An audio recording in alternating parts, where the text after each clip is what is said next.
العباد. یہ بہت امپورٹنٹ ہے, اس کو میں بس 2-4 منٹ میں انشاءاللہ سمیٹوں گا. پہلا حق کیا ہے؟ خالق کا, وہ پورا کرنا ہے کہ نہیں کرنا. دوسرا حق ہے مخلوق کا.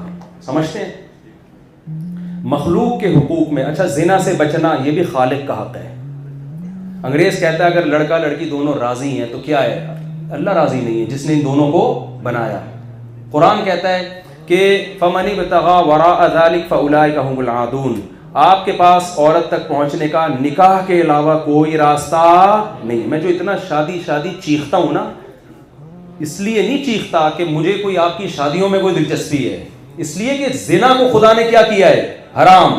اور نکاح کو پیغمبروں کی سنت بنایا ہے. نکاح پیغمبروں نے کیا. موسیٰ علیہ السلام نے جب مدین گئے ہیں تو وہاں مسافر تھے, تو جو آپ کی ہونے والی زوجہ تھی ان کے والد نے کیا کہا؟ میں اپنی بیٹی اس شرط پہ آپ کو دوں گا کہ آپ نے 10 سال بکریاں چرانی ہیں. موسیٰ علیہ السلام نے فوراً یہ شرط قبول کر دی. کلیم اللہ ہیں, کوہ طور پہ اللہ بلاتا ہے, شادی کے لیے انہوں نے کیا کیا ہے؟ 10 سال بکریاں چرائی ہیں. اتنے بڑے پیغمبر نے کوئی بات نہیں, اگر اس میں میری شادی ہو جاتی ہے مجھے قبول ہے. آج ہماری ینگ جنریشن کی نظر میں نکاح کی کوئی ویلیو رہی نہیں. بالکل ایک بیکار سا کام ہے, کر لیں گے یار. وہ بچے, وہ انگریزوں نے تو اتنا بیکار بنا دیا, ہوتے میں نے بتایا نا, وہ پھر بچے تمبو لگا رہے ہوتے ہیں ابا اماں کی شادی میں. ایسا نہیں ہے, اتنا اس کو ڈی ویلیو نہیں کرنا ہے آپ نے, اس کو پروموٹ کرنا ہے سوسائٹی میں. اس سے آپ کے فیملی سسٹم وجود میں آئے گا, اس سے برائی ختم ہوگی, لڑکیوں کو ٹھکانے ملیں گے. تو یہ اللہ کے حقوق ہیں. دوسرا حقوق ہے, اچھا شراب پینے کی اجازت نہیں ہے. کیوں؟ یہ کس کا حق ہے؟ خدا کا حق ہے. گورنمنٹ اگر آپ کو نشہ کرنے کی اجازت دے بھی دیتی ہے تو خدا آپ کو پھر بھی اجازت نہیں دیتا. آئس لڑکوں میں آ رہا ہے, پتہ نہیں کیا کہ آئس پی رہے ہیں. میں نے بس برف ہوتی ہوگی آئس میں, وہی ہوتا آج کل آئس بہت آ رہی ہے. میں نے کہا تو برف کھا لیں, گلا والا خراب ہو گیا, اس سے کیا ہوتا ہے؟ وہی بڑا خطرناک نشہ ہے. کیوں پی رہے ہو یار؟ جب آپ کو پتا ہے کہ ایک چیز میری صحت کو نقصان دے گی. نشہ کر کے سکون حاصل کرنے والے سے بڑا دنیا میں کوئی بیوقوف ہے نہیں, کیونکہ اس کو پتا ہے یہ سکون آرٹیفیشل ہے, کل تھوڑا اور زیادہ چاہیے ہوگا, پھر اور زیادہ چاہیے. تو یہ تو پاگل ہے. تمہارا سیٹنگ آؤٹ ہو گئی ہے, تمہیں اگر کوئی ڈپریشن ہے, سو جاؤ یار, تم تفریح پہ نکل جاؤ. مجھے نہیں دیکھا تھوڑے دن بعد میں بھاگا ہوا ہوتا ہوں کہیں نہ کہیں, کبھی چترال جا رہا ہوں, کبھی گلگت جا رہا ہوں. خیر میں ویسے ہی جا رہا ہوتا ہوں. تو جہلم کو 1 سال مکمل ہو گیا, کل ان کی برسی تھی. کل جو دن گزرا ہے نا وہ برسی کا دن. تو کوئی بھی اصالہ ثواب کرنا چاہے تو آپ لوگ کر سکتے ہیں. تو خیر, تو مخلوق کے حقوق پھر شروع ہوتے ہیں. مخلوق کے حقوق میں دیکھو, یہاں بھی گورے نے خود سے حقوق متعین کیے ہیں. اسلام میں حقوق کا دائرہ بالکل الگ ہے. اسلام کہتا ہے کہ جو آپ کا جتنا قریبی ہے اس کا حق اس دوسرے سے اتنا ہی زیادہ. سب سے قریبی آپ کے والدین ہیں, سمجھتے ہیں؟ لہذا والدین سے زیادہ اللہ نے کسی کا حق نہیں رکھا, کیونکہ وہ آپ کی پیدائش کا ذریعہ ہیں, انہوں نے آپ کو پالا ہے. قرآن نے ماں کا کتنا حق بیان کیا. آج لڑکیوں نے گھروں میں ماں سے تمیز سے بات کرنا چھوڑ دی. دیکھو ایئر ہوسٹس کے اخلاق بھی ہوتے ہیں, لیکن اللہ اس اخلاق کو نہیں مانتا. اگر یہ اپنی ماں کے ساتھ بھی اسی طرح بات کرتی ہے نا, پھر اللہ اس کو اس اخلاق پہ جنت دے گا. ایئر ہوسٹس تو آپ نے جہازوں میں جائیں نا تو کیسے بٹن دباتے ہی فوراً آ جاتی ہے. آپ جتنی مرضی بدتمیزی کریں, ایئر ہوسٹس آپ سے بدتمیزی کبھی بھی نہیں کرے گی. ایکسکیوز می, غلطی بھی آپ کرو گے, ایکسکیوز وہ کر رہی ہوگی. بڑے مسکرا کے بعد اس کو سکھایا جاتا ہے بھائی آپ کو پیسے اس چیز کے ملیں گے, تو کیا اس پہ اس کو ثواب ملتا ہے؟ پیسے ملتے ہیں. ثواب جب ملے گا جب یہی ایٹیٹیوڈ اس کا کس کے ساتھ ہو؟ اپنی اماں کے ساتھ, اپنے ابا کے ساتھ ہو. ابا نے بٹن پہ پاؤں رکھ کے کھڑا ہو جاتا ہے, چیخ چیخ کے ابا کا گلا بیٹھ جاتا ہے, وہ نہیں آتی. کچھ آتی بھی ہیں, ایسا نہیں ہے. وہ ایک روسس نے مجھے بتایا کہ آپ کا پورا یہ روسس والا میں نے بیان سنا ہوا ہے. میں نے کہا صحیح تھا کہ نہیں تھا؟ میں نے کہا بالکل صحیح ہے. تو سب سے پہلے کس سے؟ کسٹمر نہیں, سب سے پہلے ماں باپ. کل ہمارے ایک استاذ ہیں, میں ان سے باقاعدہ بیعت ہوں.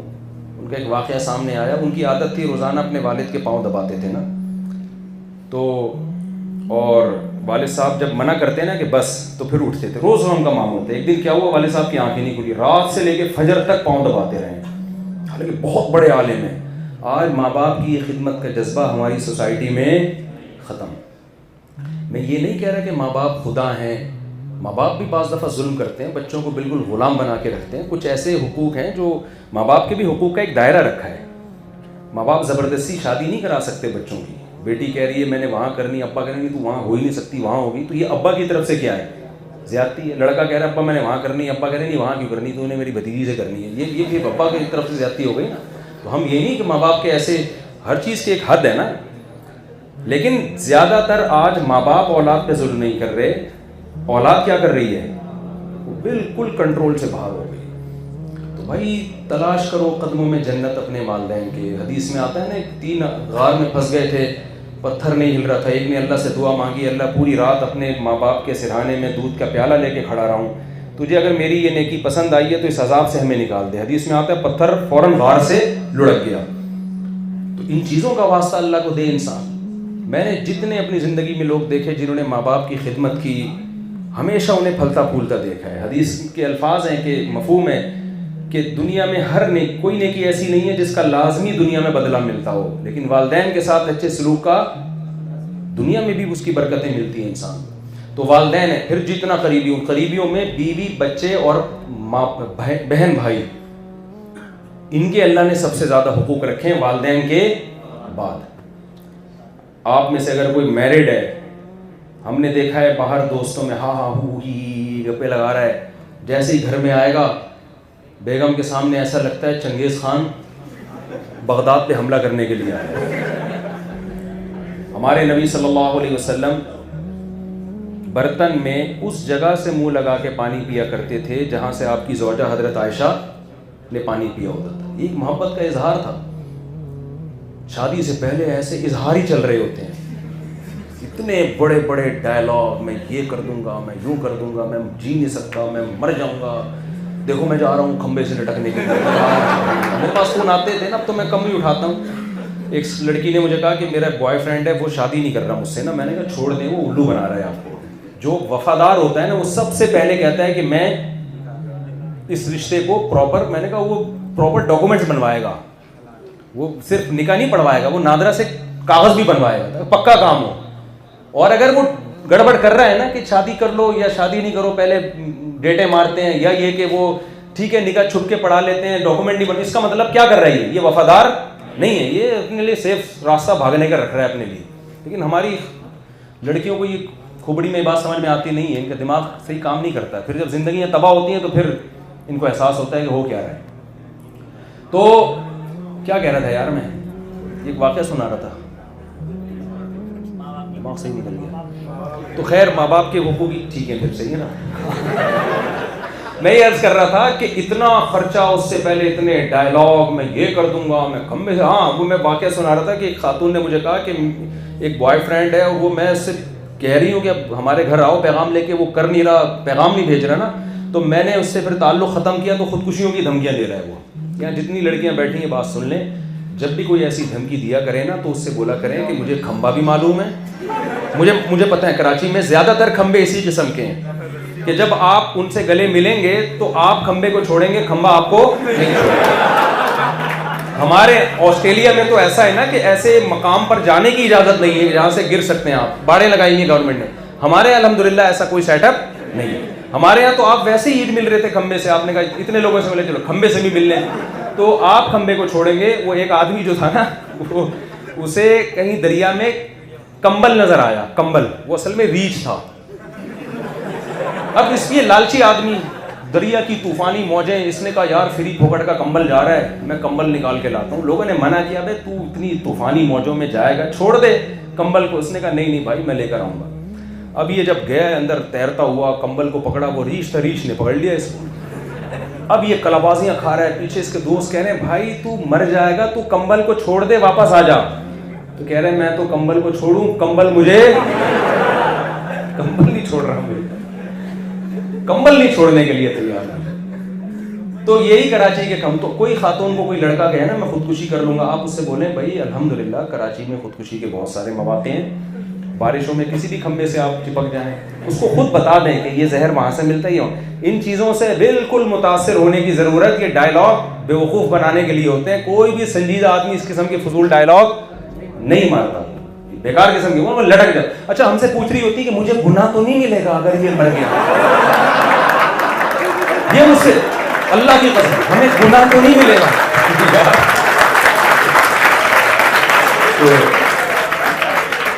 میں کہتا ہوں کہ اس بندے کو صحیح کوئی بیوقوف ملی ہے, صحیح بیوقوف ملی ہے, تو صحیح سے کوئی بیوقوف ملی جی.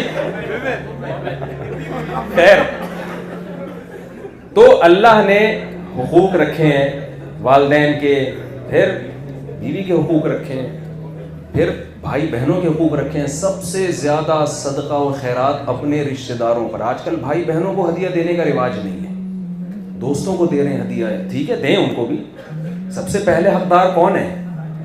اور نبی صلی اللہ علیہ وسلم نے فرمایا رشتہ داری جوڑنے والا وہ نہیں ہے کہ وہ جوڑے تم بھی جوڑو. رشتوں میں یہ ہے کہ وہ توڑتا بھی ہے تو بھی کیا کرنا ہے آپ نے بنا کے. یہ مذہب کا حکم ہے, اللہ کا حکم ہے, اس پہ چلنا پڑے گا آپ کو. پھر جو جتنا قریبی ہے, والجار ذی القربى والجار الجنوبی والصاحب بالجنب, جو آپ کا کلاس فیلو ہے, قرآن کہہ رہا ہے جو آپ کے ساتھ اٹھتا بیٹھتا ہے, جو سفر میں آپ کے ساتھ ٹریولنگ کر رہا ہے, اس کے ساتھ اچھا سلوک کریں. سیٹوں پہ لڑائیاں ہو رہی ہوتی ہیں, قرآن کے الفاظ ہیں والصاحب بالجنب, جو بھی تمہارے پہلو میں بیٹھا ہوا ہے. ایک واقعہ سنا دوں بس, پھر سچی مچی کا بیان ختم. صرف ایک بات سچی مچی کا ختم ہے, ورنہ وہ کھینچتا چلا جا رہا ہوں نا میں کہ حقوق کی بات میں نا. ہمارے ایک دوست نے واقعہ سنایا کہ وہ امریکہ سے سعودی عرب جا رہے تھے.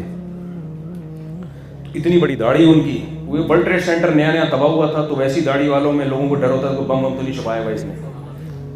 تو گورا ایک ساتھ آ کے بیٹھ گیا ان کے.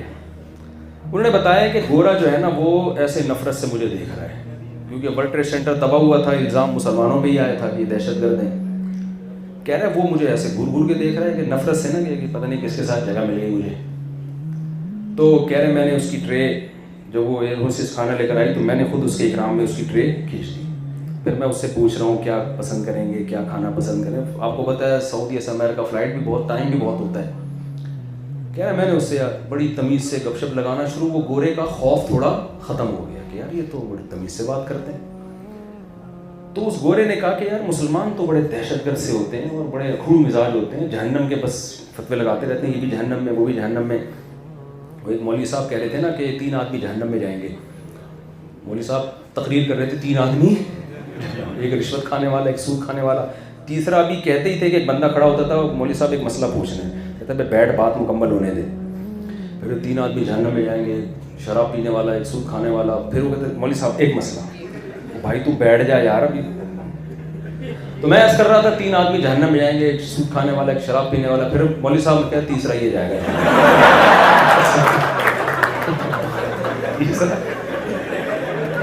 تیسرا یہ جائے گا. تو فتوے لگ رہے ہوتے ہیں اس میں ہم. تو وہ کہتے ہیں گورا جو ہے نا وہ بڑا متاثر ہوا, یار یہ تو اکرام کر رہے ہیں, پہلے مجھے کھلا رہے ہیں, بعد میں خود کھا رہے ہیں. تو گورے نے ان سے پوچھ لیا کہ تم ایسا کیوں کر رہے ہو. تو انہوں نے, عرب تھے یہ, عربی سعودی تھے, انہوں نے حدیث سنائی. صحیح حدیث ہے, بخاری کی ہے یا مسلم کی, کہ رسول اللہ صلی اللہ علیہ وسلم نے فرمایا من کان یؤمن باللہ والیوم الآخر فلیکرم جارہ, جو اللہ اور آخرت پر ایمان رکھتا ہے اسے اپنے ساتھ بیٹھنے والے کا اکرام کرنا پڑے گا. میرے ساتھ بیٹھے ہو بھائی, ہمارے پیغمبر کا حکم ہے. تو گورے نے کہا اور کیا احکام ہے تمہارے پیغمبر کے. اس نے بتانا شروع کیا, شراب نہیں ہے, یہ نہیں ہے, وہ نہیں ہے, ماں باپ کے. تو وہ کہتے ہیں کہ جب جہاز نے ٹیک آف کیا تھا نا, وہ گورا اسلام کا سخت ترین دشمن تھا, اس کے ایٹیٹیوڈ سے لگ رہا تھا. اور سعودی عرب ایئرپورٹ پہ اترنے سے پہلے وہ کلمہ پڑھ کے مسلمان ہو چکا. سمجھ رہے ہیں بات؟ تو کیا ہے کہ مخلوق کا حق اس سعودی نے ادا کیا. مخلوق کا حق, جو جس کا حق ہے ہم نے کیا کرنا ہے, اس کو مانگنے کا وہ نہیں ہو. میں لوگوں سے کہتا ہوں تمہاری بہن وراثت مانگ رہی ہے, یہ تمہارے نااہل ہونے کی علامت ہے. اس کے مانگنے سے پہلے اس کی وراثت اس کے حوالے کرو. آپ کی بیوی مہر مانگ رہی ہے, یہ آپ کے 2 نمبر ہونے کی علامت ہے. جو حق ہے دو نا, فوراً وراثت دو نا اس کی جتنی بنتی ہے. تو آپ سے اپنا حق مانگ. آپ اگر رینٹ پہ رہتے ہیں نا, آپ کا مالک مکان اگر آپ سے کرایہ مانگنے آیا ہے, یہ آپ کے غلط ہونے کی علامت ہے. بھائی آپ کی ذمہ داری, آپ اس کے مانگے بغیر آپ اس کو کیوں ادا نہیں کرتے؟ ہر چیز میں گڑبڑ ہے, ہر چیز. کسی سے قرضہ لے لو نا, سوال ہی پیدا نہیں ہوتا وہ ٹائم پہ ادا کر دے. آپ گھر جا جا کے دھرنے مار کے بیٹھ جاؤ گے. میں نے تو دیکھ رہا ہوں نا صبح شام لوگوں کو, وہ نکلتا ہی نہیں ہے گھر سے. قرضہ لینے سے پہلے تو ایسے سب باغ دکھایا تھا, میں کو مسئلہ ہی نہیں ہے یار, میں تو ویسے ہی مانگ رہا ہوں, دے دوں گا. جب لینے کے لیے جاؤ تو 20 روپے 5 روپے نکالنا مشکل ہو جاتا ہے. تو یہ مخلوق کی حق تلفی ہے یا نہیں ہے؟ تو اللہ کی نظر میں دو ہی چیزیں ہیں, اللہ کے حقوق اور مخلوق کے. تو میرا خیال ہے یہ ہدف سامنے رکھیں. پھر جس فیلڈ میں بھی آپ ہیں, یہ اگر آپ کا ٹارگٹ ہوگا نا, آپ اس فیلڈ میں کامیاب ہو گئے تو بھی کامیاب, ناکام ہو گئے تو بھی کیا ہے, کامیاب ہیں. پھر اللہ کی نظر میں آپ بہرحال کامیاب ہیں, کیونکہ آپ نے جس ہدف کو اختیار کیا. اچھا, آپ اگر ڈاکٹر بن رہے ہیں, اگر آپ کا مقصد ڈاکٹر برائے ڈاکٹر ہے تو یہ کوئی وجن نہیں ہے, اسی میں آپ کی نیت و انسانیت کی خدمت, تو یہ اچھا عمل ہے نا. تو اگر آپ اس نیت سے پڑھیں گے تو قرآن کیا کہتے ہیں, جس نے ایک انسان کی جان بچائی اللہ کی نظر میں ایسے جیسے لاکھوں انسان کی. اس سے وہ ڈاکٹر مراد ہے جو انسانیت کی خدمت کی نیت سے میڈیکل سائنس پڑھ رہا ہے. جو پیسہ کمانے کی نیت سے میڈیکل سائنس پڑھ رہا ہے وہ کروڑوں لوگوں کی بھی جان بچا لے گا, اللہ کی نظر میں اس کی 2 ٹکے کی ویلیو نہیں ہے. اللہ کہے گا مخلوق کی جان بچائیے, انہی سے اجر لو جا کے. سمجھتے ہیں کہ نہیں سمجھتے؟ اور اکاؤنٹنگ کا جو علم ہے اس کی بھی قرآن میں فضیلت ہے. حضرت یوسف علیہ السلام نے مصر کی حکومت لی اس بیس پہ, انی حفیظ علیم, میں شماریات کا علم, اکاؤنٹنگ کا علم جانتا ہوں. کیوں؟ مصر میں قحط پڑنے والا ہے, مجھے پتا ہے کتنے ایسٹس ہم نے رکھنے ہیں اور کتنا ہم نے قوم میں خرچ کرنا ہے. اگلے 7 سال کے لیے کیسے ہم قحط میں گزاریں گے اور مصر کی اکانومی کو ہم کیسے مضبوط کریں گے. 7 سال جب قحط پڑا تھا نا پوری دنیا میں, تو پھر کیا ہوا تھا, یوسف علیہ السلام کو اندازہ تھا کہ ہم نے جو راشن تقسیم کرنا ہے اس میں ایک بورے کی ویلیو کتنی رکھنی چاہیے ہمیں, اور کتنا ہم نے کھانا ہے, کتنا بچانا ہے. یہ تو پراپر ایک علم ہے نا. وہ جناب جو خادم حسین رضوی صاحب تھے انہوں نے تو بہت آسان کر دیا تھا نا کہ قرض معاف کرانے کا طریقہ غوری آیا. ایک طریقہ تو یہ ہے, اور ایک طریقہ یہ کہ آپ پراپر طریقے سے پڑھیں بھائی. تو کون سا طریقہ اچھا ہے؟ یوسف علیہ السلام والا طریقہ یہ تھا کہ علیم, میں یہ علم جانتا ہوں. وہ بم دھماکے والا علم نہیں تھا کہ مصر کی جو ہے نا میں اکانومی ایسے مضبوط کروں گا, دیکھتا ہوں قحط پڑ کے تو دیکھیں ہم کیا کریں گے. جب قحط پڑے گا تو ہم بم لے کے دوسرے کنٹری پہ حملہ کر دیں گے, وہاں کے سارے گیس کی کنووں اور تیلوں پہ ہم کیا کریں گے, قبضہ کر دیں گے. یہ نہیں تھا. انہوں نے کہا میں یہ علم جانتا ہوں. اسی بیس پہ وزیر خزانہ بنے ہیں, پھر اسی بیس پر مصر کے بادشاہ بنے ہیں, حالانکہ پیغمبر ہیں وہ. تو اس سے پتہ چلتا ہے بھائی جو علم آپ سیکھ رہے ہیں اس کی اسلام میں بڑی ویلیو ہے, لیکن اگر اس کا ہدف کیا ہوگا, صحیح ہوگا. تو پیسہ کبھی کمائیں آپ, پیسہ کمانے کو ٹارگٹ اور ہدف نہیں بنائیں, ہدف انسانیت کی خدمت کو بنائیں. اور کس کو راضی کرنے کے لیے؟